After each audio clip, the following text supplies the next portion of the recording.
Sean O'Connell's on with us. This is way cool. I was really enjoying myself. You should have let me punch you in the face. It would, then it would really match.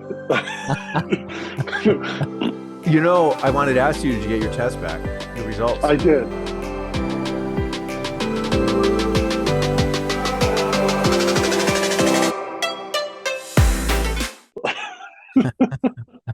Like, come on, Scott. The movie would have got crapped on, and like Juicy tidbit pieced the whole story together. Oh, he still sucks. Poke, poke, poke. Ugh. You got to have a uniform, right?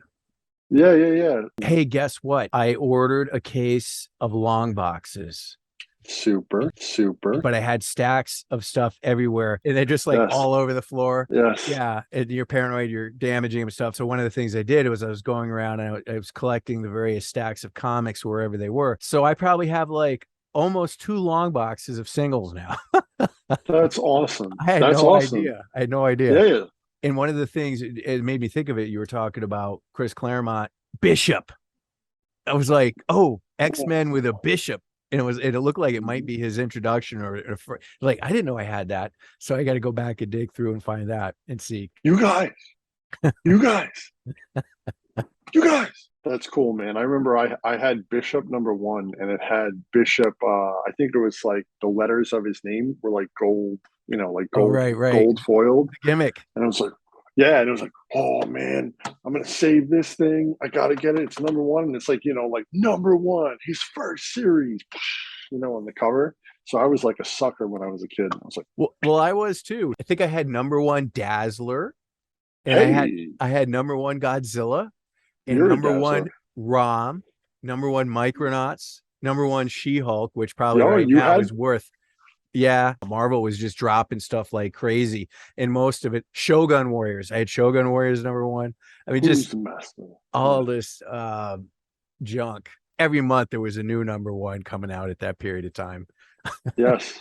Hey, enough with the #1s. Like, just give me a story. Oh, I think I also had #1 of Spider-Woman. She came out in that time period too. Is that the red and yellow costume? Yeah. A Gwen Stacy, I guess, from like a different reality somehow came in, and now there's like Spider-Gwen, and the Spider-Gwen #1, a certain kind, like sells for like 10 grand. I've seen it on Twitter. It's ridiculous. Yeah, graded, of course. Like Robbie says, collecting comics is like playing the ponies. The fever. Yes. What is a Bravura? What is a Bravura? Why sit in the upper deck when you can sit in the front row? He's like, I'll never forget how he said it. Front row. Spawn. I got Spawn. Look at the bricks, Robbie. I got the bricks. See, you're doing all this. I'm doing the bricks. I'm doing the webbing. I got the extra stuff. I got all the extra stuff. Okay, bud. Hey, bud. So, yeah. Hey, one of the things that's super curious to me is the whole dream sequence thing. I mentioned that to you. The nightmare?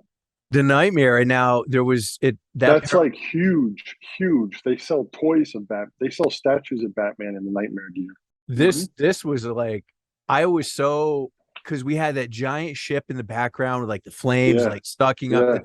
Please like the video. Please subscribe. They were talking about Superman, not Darkseid. And I was like, oh man, that just adds like all the more on top of it. Sean O'Connell joined. Hey, there he is. Gentlemen, how are you? Wonderful. Thank you for yourselves. Sean, let me tell you first, it is so good to have you on. I kind of feel like I'm ready to fanboy on you just a little bit. Stop. You're no Zack Snyder, but no. I feel we are active Twitter participants. Yes, and again, I'm please just let me gush for a second. I'm so grateful you made time for this, and let me just explain the scenario. Man, you got to watch the Zack Snyder Man of Steel. You got to watch BVS. You got to watch the Snyder Cut. So I've been on like the accelerated program here the last month or so, having seen none of them, and so I'm still kind of in shock. It can be a lot. Well, I mean, the fans were right to know that there was a different version out there waiting for them. Scott, why don't you hit him up? Let him know. What was the motivation for the decisions on how this film got put together? The first the theatrical cut. And then you kind of explain that, or you do explain it in the book as far as bonuses for the executives. Is that just like what it comes down to? I mean, that's still hearsay. I'm not sure that it was ever proven. Sure. But a lot of times the financial year, the fiscal year is going to end for a studio. And if they don't have certain projects underway, then bonuses that are promised to them won't come together. And I mean, these are sizable bonuses. These are, bonuses that are a salary for normal people. Right. So, you mentioned that there was a merger potentially happening too. And so that probably heated it up even more, right? Absolutely. And as we're seeing now with Discovery, and Warner merging, no job is safe. So a lot of these executives probably, I'm going to couch my speech. Sure. And say probably we're making decisions that were going to benefit them financially and not necessarily making the best creative decision. Now, I'll play devil's advocate and try to take both sides because when you step back, you can almost see. Let's take the Warner Brothers side from this perspective. They were up against a director who had to leave for a personal problem. Like it's not like they forced Zach out. Zach was going to take time off. And so they either could have punted the movie to the following year, and said, take as much time as you need. And when you're ready to come back, the movie will be waiting for you. Yeah. But they would have sacrificed those bonuses, and the merger was looming, and it made all of that complicated. Mm-hmm. And I think what people have to keep in mind as well, too, is even though we're only going back to 2016, 2017, movies didn't shift around the schedule that often. Sometimes movies moved, but not a movie of this size and scope. A blockbuster circled a calendar date and aimed at it. So Warner Brothers was still trying to hit a date. And it generally is, from my perspective, as I recall, as a moviegoer, if you heard that a movie slipped, you're like, uh-oh, what's wrong with this movie? Absolutely. Yeah.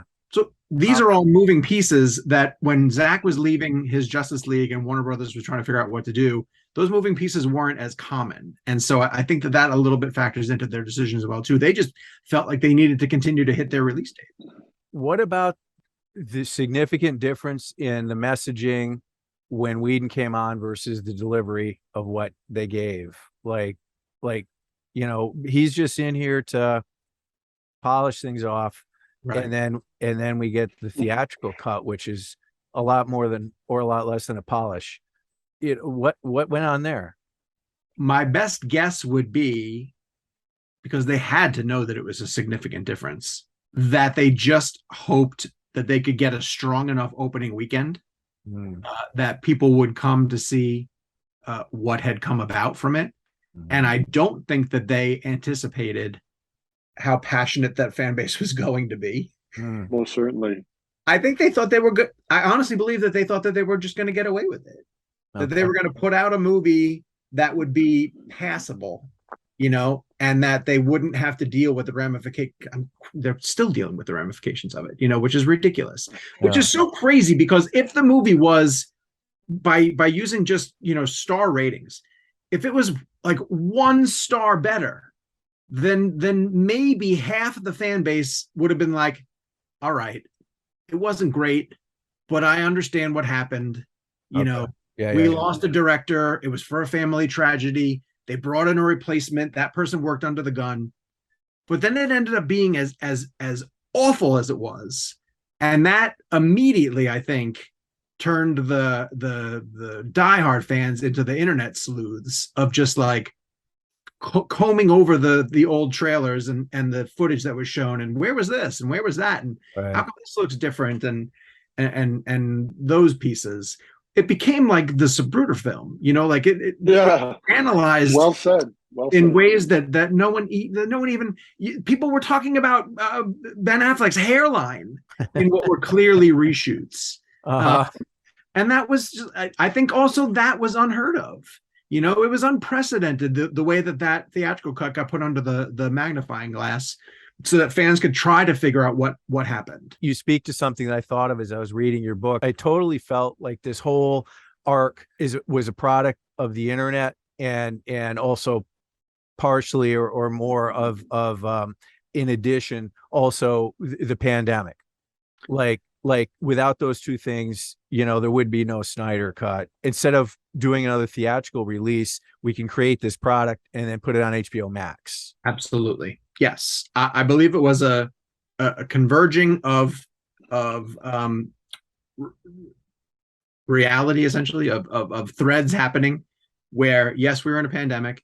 Yes, these new streaming services needed some type of exclusive content. Yes, the drumbeat for the Snyder Cut was getting louder and louder and louder. But I want to point out a difference as well, too, is that Zach fanned the flames. Mm-hmm. And over my shoulder, you see Spider-Man. And we could talk about Spider-Man in a little bit. There's an example that's similar, whereas Mark Webb directed the Amazing Spider-Man and then the Amazing Spider-Man 2.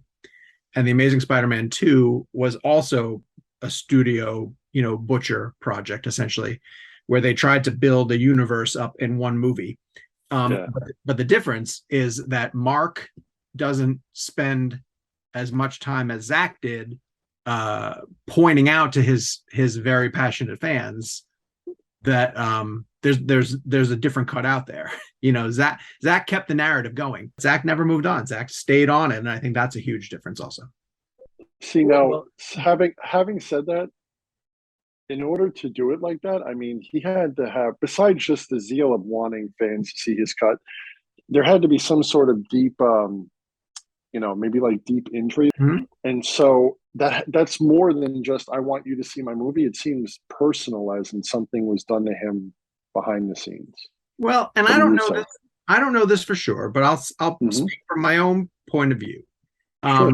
If I had delivered Man of Steel and Batman versus Superman and had poured my heart and soul into two tentpole blockbusters to try to launch what a universe at the time that they wanted DC to rival Marvel, mm-hmm. and Zach was at that time also a producer on Wonder Woman and a producer on David Ayer's Suicide Squad, and he wasn't a Kevin Feige, but he was largely looked at as like someone who was going to oversee the direction of, I think he's a producer on Wan's Aquaman too, right? So, mm-hmm. His fingerprints were on that universe. And so I think, with having no background to back this up, right, that I believe that he thought he was entitled to be given the time to grieve, and that the right thing to do for the studio would have been to say, go take the time that you need.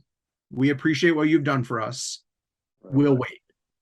And that's to go back to your first question about the bonuses and the merger and whether that forced the studio's hand for the wrong reasons. Because there's no way that the studio faces a publicity backlash if they come out and say, we're delaying Justice League because our director had a death in his family. Right. And we're going to wait for him to finish. Right. But there's rumblings that the studio wasn't thrilled with the financial reception to Batman versus Superman. Right. But at the same time, they cut his legs out from underneath him by releasing an edited version of it. Right. So it's a series of bad decisions that led to some pretty awkward situations. I remember hearing all the backlash against Batman versus Superman. I'm like, whatever. And I went and saw the movie. And I remember at the end of the movie, I was like, I didn't like this movie. Okay. I did not like it. It wasn't until I saw the Ultimate Edition and I saw the extra 30 minutes. And I'm like, okay, I understand it more now. Have you checked out at all BVS by the minute? Have you ever? Oh, yeah, with Steven. I know Steven. Yeah. And so I've gained so much more appreciation for the movie that I'm not just watching them, superheroes like I'm reading a comic. I'm actually getting a story that just happens to be about superheroes. And I've come to really appreciate it. And you have to understand, too, that the way that you are sitting down and analyzing this picture and that you're going back and revisiting it and that you are giving it the second pass with the 30 minutes, that's kind of unique. You have to remember that like the majority of audiences will go and half pay attention to a movie, mm-hmm. once kind of thing. Mm-hmm. So the studio is always thinking much bigger picture than the fandom is. You know, I'll go down and watch a movie that I've watched 400 times again because I love it, you know? Yeah, yeah. Well, then that's why you have the job you have. Yeah, exactly. But I also have to, from a big picture, understand that a lot of the studio's decisions are made because they're not thinking for the diehard fan.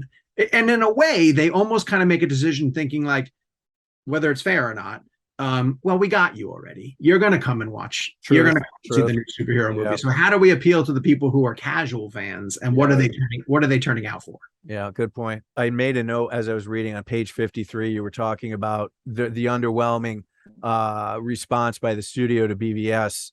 What if they didn't own Harry Potter? I wonder how they would have felt about that film if they hadn't been looking at it through the lens of also having Harry Potter in their pocket. It's interesting. I mean, every major studio wants a franchise, you know, or multiple franchises. IPs and franchises have been the moneymakers for the past 30 years in the business. So, yes, of course. And with Warner Brothers and with Harry Potter, they knew that that was finite, right? There were only X amount of books that they could adapt. And they have not been able to get Fantastic Beasts off the ground. It's not going to turn into a thing. So DC is a moneymaker for them, 100%.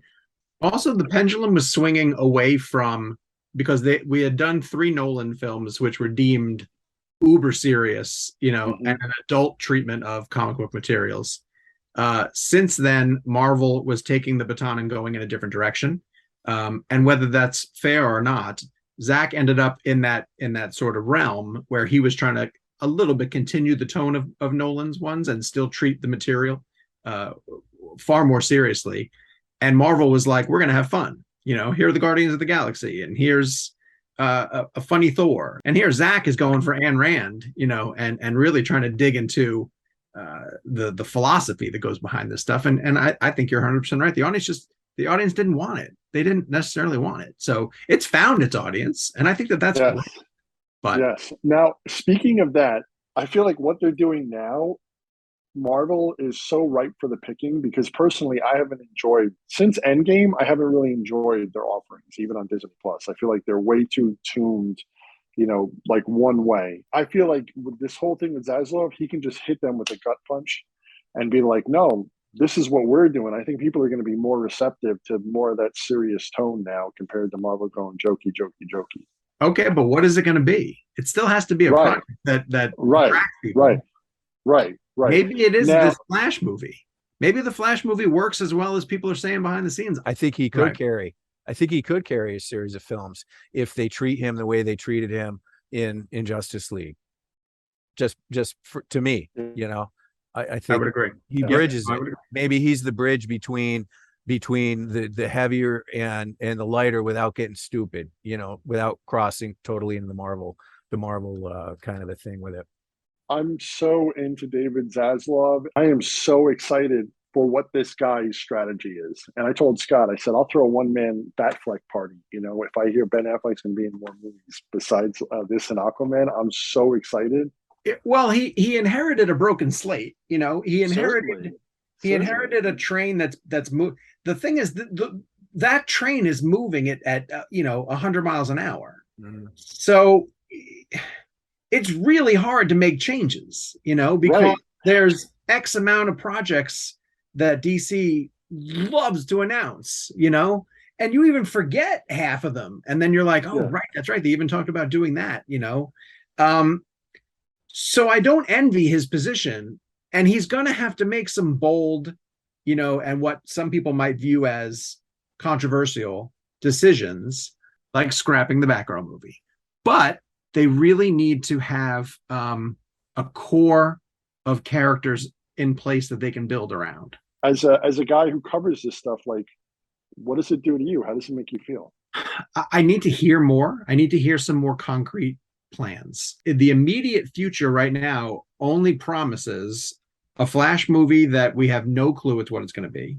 Correct. A Black Adam movie that is going to, you know, reset a foundation. You know, like, are they trying to make Black Adam the core upon which to build? Because I don't think that that's the right decision. Me neither. Black Adam feels like a random sort of one-off character to build around. He was never right. Anyone who's read the comics knows that he's not an enormously popular character. And then a Shazam movie, which I really wanted the trailer for the Shazam movie to maybe reach the level of an epic type of telling. I thought like, okay, you're getting a second try now. You've established it. Let's build it out. And it looks like they did a little bit, but it looks like the first Shazam. So I'm with you in that I'm not overly, and like, what's going on with Wonder Woman? Like, are they going to make a third one? Is it going to be as bad as 84 was? Thank you, Scott. See, preaching to the choir. I tell Scott all the awful things I would rather do than watch that movie again. I saw it one time, so thank you, Sean. It's just disappointing, and I like Patty. I really do. I think she's a talented filmmaker, but I don't know what happened on that movie. One of the conversations we had immediately after watching the Batman was, I can't even imagine Superman and Wonder Woman like showing up in this universe. It's too real. It's too grounded. I probably would never go see a movie again. Ever. You swear? Ever. No, I would be done. Right. I felt like Marvel had more of an opportunity to start with a clean slate with Iron Man than DC did, because there, like you say, there was the Tim Burton Batman, and then there was the Nolan Batman, and there was the Christopher Reeve Superman. It seemed like there was a lot of, I don't know if I'd say baggage, but there was a lot of DC stuff that was out there that kind of was in the back of your mind. And now, but when Marvel started, I kind of, I'd watch The Incredible Hulk as a kid on television, but it was more of just like, I don't know what to expect. But with the DC thing, you had to like leave a lot of stuff behind to start over. Do you think that's true? Oh, 100%. Yeah. Okay. I mean, because the Burton Batman and the Christopher Reeve Superman, huge, right? They were formative. Like they essentially defined those characters for generations. They were household names at that point. So trying to replace them was impossible. But you didn't have to reintroduce Iron Man to anybody. Marvel, the executives have talked about the fact that if they had the best case scenario, they wouldn't have started the MCU with Iron Man and Thor and Captain America. I think they would have loved to have started with Spider-Man, who's always been their most popular character.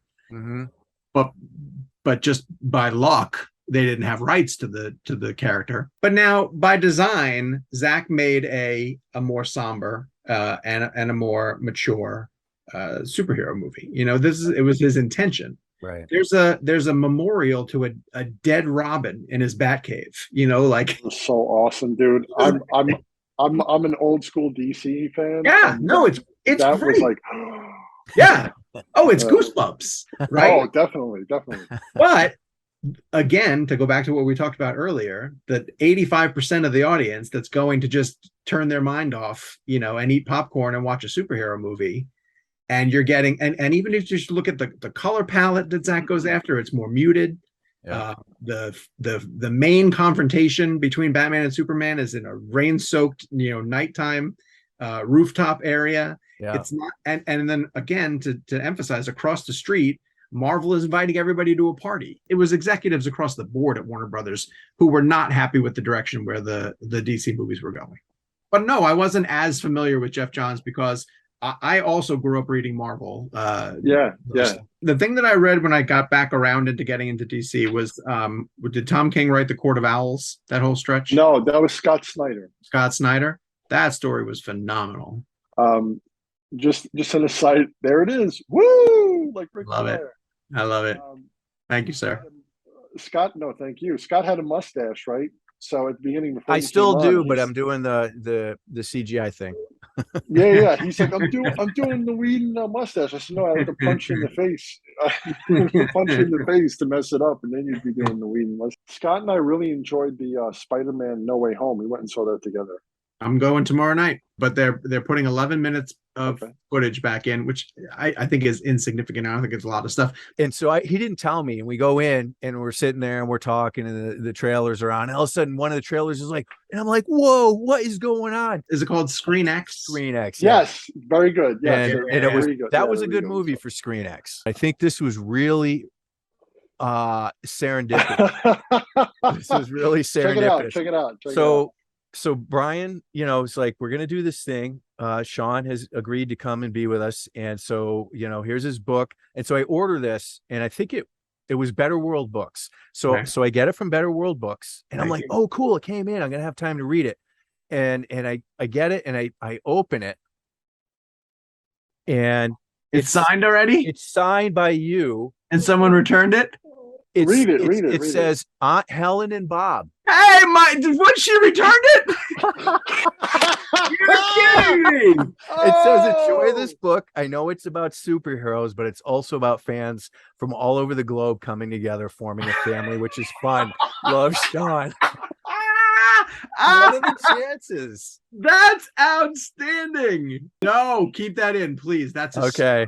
So know that your Aunt Helen and Bob support their local library. They buy the books from the libraries that are, when their patrons donate to them, and then they resell them. So Helen and Bob support the library. It would have been better if she sold it. It would have been better if she made some money off of it. So no, I think it's good that she supports the library, but I just was like, what are the chances? What are the chances? Oh, that's funny. I can't wait to tell Michelle that. That's great. Know what happened? She enjoyed it so much, she wanted to share that joy with others. Oh, sure. That's exactly what it was. Totally.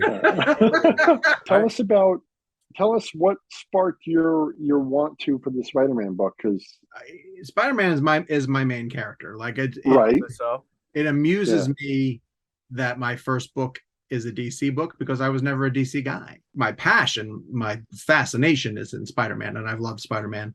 Those were the comics that I collected as a kid. I'll tell you a really sad story. I collected them for years when I was a kid. I'm talking, individually bagged and boarded, and full on collections, because I started purchasing series, when they started, not Amazing Spider-Man, but like Peter Parker's Spectacular Spider-Man and Web of Spider-Man, and Marvel Team Up, and I had series that were from number 1 on, essentially. Then I moved to Washington, D.C., and I went to college there and continued to live there, and met my wife, and very nice. We were getting married, and I was going to start to sell my comic collection in order to help pay for the wedding. I knew I had a pretty good collection. Before I got home, my father, who knew nothing about comics. Oh no. Yeah, you know exactly where it's going. And he said, hey, I got you a head start. I did you a favor, got you a head start. A friend of mine came and looked at your comics, and he bought a few of them.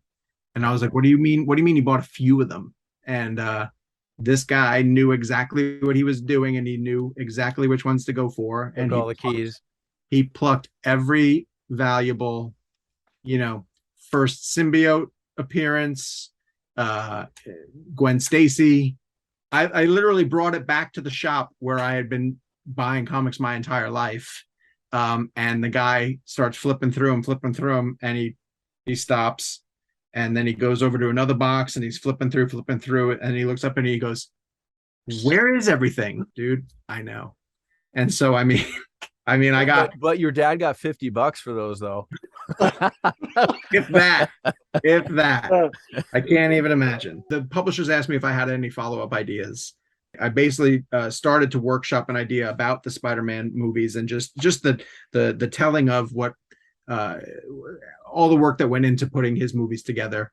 There were a lot of tries throughout the 80s and the early 90s before Raimi figured it out. Right. I wanted to tell the story of the Raimi trilogy, and even the fourth one that he tried to get off the ground. I was fascinated with Andrew Garfield's run through it, and I wanted to talk a little bit about what Sony did wrong. I started to, again, I'm just interested in stories. Like, more than anything, I'm interested in unusual things that happened in this business, because I've been writing about Hollywood for 25 years, and a studio sharing a character is unheard of. So Sony agreeing to partner with Marvel to let a character cross over and to team up like that is unheard of. So I wanted to dive into what made that tick. And I started putting all these stories together, and they were all people that I wanted to talk to. It was Avi Arad, and it was Amy Pascal, and it was Sam Raimi and John Watts. And I'd been going to the sets of the different movies over the years and reporting on them from that point. And then with this one, I'm writing about Spider-Man, and I've mapped out the entire thing, and I'm doing all the interviews and putting it all together. And then they announced No Way Home. And No Way Home becomes this culmination of 3 generations of Spider-Man sharing the screen for the first time. And it felt like it was really well done. Amazing. Yeah. It became a great capper. But over the course of 20 years, leading up into No Way Home, this is how the characters got here. And now we'll see where they go. So. Cool. That sounds great. I think personally that it's a much, much better book than the Snyder Cut book that I wrote. And I will also say too that if anybody is listening and ever wants to do a book, you better love the material, because you're going to live in it for 2 years, and you're going to eat, sleep, and and be thinking about it constantly if you want it to succeed. I didn't realize that this was your first book. I for whatever reason, I'm not sure where I came to. I was thinking that this was the second book and Spider-Man was already a done project. I didn't realize it was flipped. This is excellent for a first book. Oh, thank you. I read tons and tons of books, and I have, there's no book exactly like this, but books that are trying to tackle a topic. A lot of times they go over the same stuff over and over and over again. You didn't do that. It was tight, and the meat was there. It's very well done. So thank you. Yeah, I'm looking forward then to seeing the second one. Well, and the thing is too, there was an element of Snyder Cut that I was wrestling the story, and it was still developing as I was writing the book, which is not a good situation to be like an article, maybe. Right. Yeah. Not a book, which is going to have some finality to it. And so with Spider-Man, there was so much more ground to cover. So I was able to break it up into chunks and be like, now I'm going to focus on the Raimi time period. Yeah. And things aren't changing from that, so it's a matter of what angles do I want to take and how am I going to approach it? And then same thing with the Andrew Garfield bits. Now, towards the end, when No Way Home was coming together, that was a lot more fluid. And that lent to kind of up to the minute reporting and trying to make everything as up to date as possible. But you get to a point where you say, this is the end. The criticism that gets leveled at that Snyder Cut book is that it was written as a cash grab to capitalize on the arrival of the movie. So I always found that to be really amusing because of the amount of work that goes into making sure that your facts are right and making sure that you've covered your bases, because it's permanent. You're putting it out there, and it's not like a tweet that you can delete, essentially. The secret that works really well for me is outlining. I mean, if I can get an outline as much as possible, it's much easier for me to then backfill it, because then I can at least envision this is what it is. One of the challenges, I think, also too, especially with something like Snyder Cut, and especially it is with Spider-Man 2, it's trying to figure out who your audience is. How much do they know? There are reviews on Amazon that say, extremely comprehensive, thanks so much. And there are other people who say, I knew all this already. Well, you didn't know it, so how did they? Somewhere in the middle is where my audience is, I guess. That's interesting. The things you were breaking down, this guy knows what he's talking about. Then when you announced the book, that you talked to Zach, and you said how you went to an Army of the Dead set, and you kind of mentioned it. And then you said how when you were on the phone with him about the book, there were certain things you couldn't ask about, but he gave you some time to chat. I think you did such a great job in bringing even more attention to even a regular person like me to get the movie released. I get text messages from a few friends that are like, "Really? Did you really?" And I was like, come on. What yeah. Do we have a date for the Spider-Man? November 1st. November 1st, as in you can buy it? It's up for pre-order now. Okay. You can order it anywhere books are sold, Amazon, Barnes and Noble. There's a bunch of independent booksellers that are selling it too, if you prefer to go that route. I'm gonna wait for the Better World Books edition. Please do. I'll autograph one to my aunt, and I'll make sure she kicks it over to you. Yeah. Do that. That's I mean, after I have to complete my collection. You know what I'm saying? That would be great. It's gonna cost you. That's all. It's fine. Thank you. Yeah, guys. thanks for taking the time to be with us. It's been really. I honestly appreciate you guys having me on. This has been a lot of fun. All right, man. Be well, dude. He loved it. He loved it. Oh, that's rich. Colleen ran into Darth Pillow. and he brought it up. He's like, oh man, I still love the podcast. It's so great. And I'm so excited. I can't wait for the next one.